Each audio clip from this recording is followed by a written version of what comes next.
Pernah gak sih lo marah-marah terus kayak temen lo tuh bilang ke lo bahwa lo tuh emosian banget orangnya? Atau pernah gak lo ngeliat temen lo yang gampang baper, gampang nangis, dan lo nyebut si temen lo itu orang yang emosional? Nah, label-label tadi, emosional, emosian, itu kan menggunakan satu kata yang sama, yaitu emosi gitu. Tapi sebenarnya emosi itu apa sih? Apakah emosi itu ketika kita gampang marah-marah? Atau justru emosi itu ketika kita gampang nangis atau baper pas lagi nonton film? Well, bisa jadi banyak banget dari kita yang bingung ketika ditanyain, emang emosi itu apa? Nah, makanya di video ini gue bakal ngasih tahu ke lo tentang apa itu emosi, kenapa emosi bisa muncul, dan apa sih pengaruhnya ke hidup kita semua. Jadi, apa itu emosi? Kata emosi itu berasal dari bahasa Latin yang artinya adalah bergerak. Kalau dalam bahasa Inggris, emosi itu emotion. Nah, kenapa dinamain emotion? Karena ada kata motion di dalamnya, yang artinya tadi, bergerak. Arti kata ini menunjukkan bahwa emosi itu punya andil dalam mendorong manusia untuk bertindak dan melakukan sesuatu. Tanpa emosi, manusia gak bakal tuh terdorong untuk melakukan sesuatu. Baik itu untuk hal simpel makan, atau mungkin sekompleks untuk kerja, dan lain sebagainya gitu ya. Terus apa itu emosi? Emosi adalah pola reaksi kita terhadap suatu kejadian yang spesifik. Ingat kata kuncinya ya, yaitu reaksi. Jadi gini, setiap ada kejadian tertentu yang cukup spesifik, pola reaksi kita cenderung bakal sama. Contohnya gimana? Kayak misalnya gini, kalau lo tiba-tiba ngedengar suara keras, maka secara otomatis lo akan merasakan emosi kaget dong, gitu kan? Kalau lo diputusin pacar, maka lo secara otomatis ya cenderung lo bakal ngerasain emosi sedih gitu.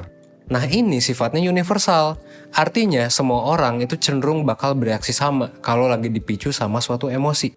Siapapun kalau misalnya lagi marah itu cenderung suaranya bakal tinggi. Kalau kaget, siapapun gitu ya, matanya bakal melotot, mulutnya kebuka, dan mungkin bakal teriak juga. So, emosi ini adalah yang tadi ya, pola reaksi kita terhadap suatu kejadian tertentu. Tapi perlu diingat, walaupun semua orang cenderung punya emosi dan reaksi yang cukup serupa, bukan berarti perilaku yang dilakuin bakal sama juga. Kenapa? Karena emosi itu juga dipengaruhi sama pengalaman, latar belakang, dan juga budaya. Contohnya gini, orang timur dan barat sebenarnya berbeda dalam pengekspresian emosinya. Contoh aja dalam sebuah perayaan atau selebrasi kemenangan nih. Kalau orang barat, mereka akan cenderung lebih individualis dalam mengekspresikan emosinya. Mereka bakalan cenderung lebih bangga gitu kan, ngerasa emosi bangga gitu, sama pencapaian diri mereka sendiri. Dan ini juga yang emang ditekenin dalam kultur mereka. Kalau orang timur, orang Asia gitu ya, itu cenderung lebih suka untuk jadi humble dan merayakan selebrasi kemenangan sebagai selebrasi kelompok. Jadi kalau lo seneng dan juara dalam suatu lomba, mungkin orang Amerika tuh bakalan ngerasa bangga, wah gue keren nih, ini karena kerja keras gue, dan lain sebagainya. Tapi bisa jadi reaksi orang Asia itu cenderung bakalan yang sebaliknya. Ini mah bukan karena kinerja gue, ini karena kinerja tim. Cenderung kayak gitu. Jadi kan beda gitu ya. Pengekspresian emosinya meskipun mungkin sama gitu ngerasain emosinya, tapi kalau pengekspresiannya dalam hal perilaku dan lain sebagainya, itu bisa jadi dipengaruhi sama banyak hal. Meskipun memang cenderung universal emosi itu ya. Nah selain emosi ada juga yang namanya mood dan perasaan. Jadi ada 3 kalau kita ngomongin soal emosi gitu. Kalau kita ngomongin soal feelings gitu. Ada emosi, ada perasaan, dan ada mood. Bedanya gimana? Bedanya gini. Kalau emosi itu adalah reaksi kita yang spontan terhadap suatu rangsangan dari luar diri kita. Yang mungkin cuman bertahan sebentar gitu. Misal kita keserempet mobil pas nyebrang, kan kaget gitu ya. Itu biasanya kagetnya cuman sebentar, berapa detik gitu. Habis itu ya udah, reaksinya selesai. Nah, kalau emosi itu kita kasih arti, maka jadinya adalah perasaan.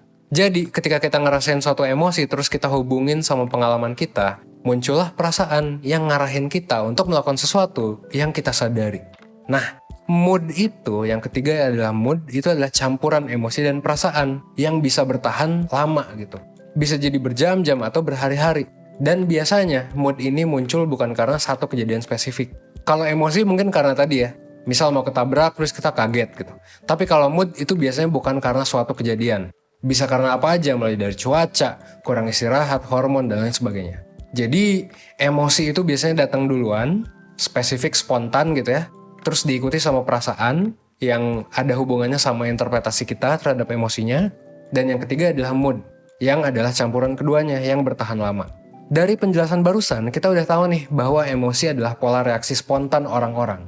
Tapi dari mana sih asalnya? Kapan aja sih reaksi ini muncul? Well, jawabannya adalah emosi bisa muncul setiap saat. Setiap ada stimulus apapun atau rangsangan apapun dari luar, emosi itu bisa aja muncul kapanpun dan dari rangsangan apapun. Mulai dari pas pagi, misal kita di chat sama gebetan gitu kan, terus kita ngerasa emosi bahagia, seneng gitu. Abis itu mungkin pas berangkat ke kampus, mungkin kita kena macet, dan saat itulah kita merasakan emosi marah gitu kan, dan juga emosi takut mungkin karena takut terlambat.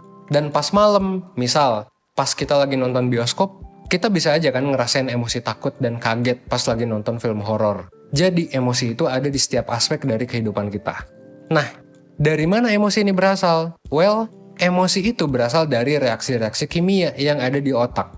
Jadi otak kita itu selalu berusaha untuk nyari tahu stimulus apa sih yang masuk ke indera kita dan ngemunculin kira-kira reaksi emosi apa nih yang cocok buat stimulus ini. Kayak misalnya gini, kalau kita diputusin, ya otak kita bakal bikin reaksi kimia tertentu yang cenderung bakal bikin kita sedih. Kalau kita lagi di gunung, di hutan gelap gitu ya, otak kita bakal bikin reaksi kimia tertentu yang bakal bikin kita waspada dan mungkin merasakan emosi takut. Nah pertanyaannya adalah, kok kayak gitu? Ngapain sih? Emang apa gunanya emosi dalam hidup kita? Pertama, ini yang paling jelas sih. Emosi itu sebenarnya ya membantu kita untuk bisa survive, untuk bisa bertahan hidup di dunia ini. Maksudnya gimana? Jadi gini, emosi yang kita rasain itu sebenarnya ngasih clue, ngasih saran gitu. Kita itu harus ngerespon si keadaan ini dengan ngapain gitu. Kalau di situasi hutan, gelap gitu kan, serem gitu, maka otak kita akan ngasih reaksi kimia yang bikin kita takut dan waspada. Kenapa kayak gitu? Ya karena kalau gelap, ya bisa aja kan ada harimau, ada ular, atau binatang berbahaya lain yang bakal menyergap kita tiba-tiba gitu. Makanya otak ngasih kita reaksi hormon berupa emosi yang bikin kita ngerasa takut. Kalau kita dijahatin orang gitu kan, diejek sama orang, secara otomatis otak kita bakal ngasih reaksi emosi marah atau kesal gitu. Kenapa kayak gitu? Ya karena otak kita tuh ngasih clue bahwa ini orang jahat nih ke kita dan kita harus ngelawan, kata otak kita gitu. Jadi emosi itu sebenarnya ngebantu kita untuk bisa survive dan bertahan hidup. Yang responsnya ini bisa jadi udah berlangsung ratusan bahkan ribuan tahun sejak dulu. Makanya ada pola-pola tertentu yang universal. Ya kalau gelap takut, kalau dijahatin marah, kalau misalnya ditinggalin sedih, kayak gitu ya. Yang kedua, emosi itu bakal memengaruhi motivasi kita untuk melakukan atau tidak melakukan sesuatu. Ketakutan akan membuat kita lebih waspada dan hati-hati. Ketika kita merasa marah, marah akan membuat kita mengevaluasi hal yang kita dan orang lain lakukan secara lebih kritis. Ketika kita merasa bahagia, merasakan emosi bahagia ya, ini akan membuat kita jadi lebih kreatif. Kesedihan juga akan membuat kita jadi lebih hati-hati dan lebih kritis dalam berpikir. Setiap emosi akan punya peran tertentu buat memotivasi kita dalam perilaku kita sehari-hari. Dan tentunya, efeknya bisa jadi positif kalau misalnya kita tahu penggunaannya yang tepat. Biasanya, para seniman itu akan make sains tentang emosi ini buat menciptakan karya yang oke. Contohnya gimana? Sederhananya bisa kita lihat aja, misal Taylor Swift gitu. Dia tuh selalu ngeluarin lagu bagus setelah putus sama pasangannya. Entah disengaja atau gak disengaja ya. Tapi ini adalah contoh ketika emosi yang dirasakan oleh Taylor Swift itu dia manfaatkan dengan sangat baik buat memotivasi dia untuk berkarya. Nah meskipun kayak gitu, ini juga bisa jadi negatif. Terutama kalau misalnya kita ngikutin emosi kita mentah-mentah. Kalau lagi marah misalnya, kita ya udah langsung marahin orang lain. Kalau lagi seneng sama orang yang bukan pasangan kita, langsung selingkuh. Nah, ini adalah contoh perilaku terhadap emosi yang kurang dewasa dalam penanganannya. Pada akhirnya, emang kita harus sadar bahwa emosi itu bakalan memotivasi kita untuk melakukan sesuatu. Tapi tentu, emosi ini nggak ngontrol apa yang bakal kita lakuin. So, kita harus tahu juga emosi mana sih yang bakal memotivasi kita ngelakuin sesuatu. Dan jangan ikuti mentah-mentah emosi kita. Kalau kita ngerasain emosi marah, belum tentu kita harus marah sama orang itu. Kalau kita ngerasa sedih, belum tentu kan kita harus nangis di depan umum gitu. Ya, kayak gitu-gitu aja gitu. Lo harus make sense yang mana yang kira-kira pantas buat lo lakuin saat itu. Yang bagus adalah ketika kita bisa memanfaatkannya dengan baik. Kayak Taylor Swift yang tadi. Gitu ya. Yang ketiga, emosi juga bisa berperan dalam hubungan kita dengan orang lain. Emosi membuat kita bisa mengerti orang lain. Dan sebaliknya, orang lain juga bisa ngerti kita. Gimana caranya? Bisa jadi lewat ekspresi verbal, lewat kata-kata, atau non-verbal, kayak misalnya ekspresi muka, body language, dan lain sebagainya. Pemahaman lo yang mendalam tentang emosi bakal bisa bikin lo bertindak dengan oke dalam berbagai situasi sosial. Misal, lo ngerasa nih bahwa candaan lo udah menyinggung orang lain dan bikin orang sedih. Karena lo ngeliat ekspresi muka dan kata-katanya udah beda gitu. Nah, kalau lo udah kayak gitu, udah bisa ngerti emosi orang lain, kan lo bisa berhenti bercandain dia, atau mungkin lo bisa minta maaf gitu. Begitupun sebaliknya. Kalau lo ngelihat gebetan lo happy deket sama lo, berarti mungkin ini tanda yang positif. Ya udah, kalau gitu ajak jalan aja, ajak bercanda lagi aja gitu. Kayak gitu.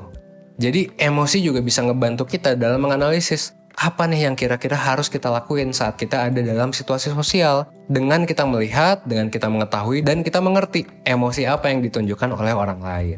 Gitu ya. Emosi itu sebenarnya adalah reaksi kita yang otomatis terhadap berbagai sesuatu yang terjadi. Emosi tentu punya peran besar di hidup kita, karena ya jelas emosi memengaruhi pikiran, perasaan, dan reaksi kita, perilaku kita gitu. Makanya penting buat kita untuk tahu sains tentang emosi ini. Biar apa? Biar kita bisa memanfaatkan emosi ini sesuai dengan kepentingan yang kita mau. Dan kita harus hati-hati juga dalam menggunakan emosi ketika kita mau ngambil keputusan. Karena pada akhirnya, emosi itu hanyalah reaksi kimia yang terjadi dalam otak. Yang menentukan perilaku kita selanjutnya pada akhirnya adalah diri kita sendiri, bukan emosi kita. So, hati-hati aja ketika bermain dengan emosi kita sendiri. Lo pelajari sainsnya dan coba lo atasi emosi lo sesuai dengan yang lo mau. Biar apa? Biar lo gak nyesel ketika lo menentukan keputusannya nanti, gitu ya. Kalau lo ngerasa video ini bermanfaat, lo pantengin terus channel 1%, karena kita akan buat video seri tentang emosi manusia yang pastinya juga akan insightful buat lo. Lo juga bisa nonton video-video lainnya yang berkaitan sama emosi di channel ini lewat link yang udah gue taruh di deskripsi. Akhir kata, gue berharap semoga video ini bisa membuat lo jadi lebih baik, seenggaknya 1% setiap harinya. Gue Evan dari 1%, thanks.